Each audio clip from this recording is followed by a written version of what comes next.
কই তোকে ওখানে চুপ করে বসতে বলেছি, আমি চিৎকার করতে বলিনি। এক্ষুনি মিস্ত্রি আসবে, এখন তুই ঘরে থাক। দেখেছো কেমন চিৎকার করছে? মিস্ত্রি আসবে এক্ষুনি, কারেন্টের মিস্ত্রি।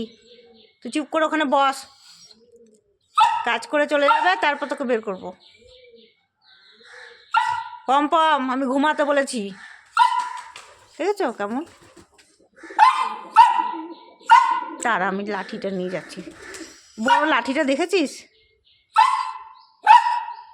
আসছে, আমি বড় লাঠিটা নিয়ে যাচ্ছি। আমি যদি যাই না ঘরে তা কিন্তু পিঠে দিব। একটু বসবে না, একটু বসবে না। উফ, দেখেছো কত জ্বালায়। মিস্ত্রি আসবে এক্ষুনি, ওখানে কাজ করবে, তুই কী করে বসবি বাইরে? তুই এখন ঘরে বস, মিস্ত্রি আসুক, কাজ করে চলে যাবে তারপর। হ্যাঁ ঘরে বসো বসো, আমি যাচ্ছি, দাঁড়াও যাচ্ছি, ওই দেখ।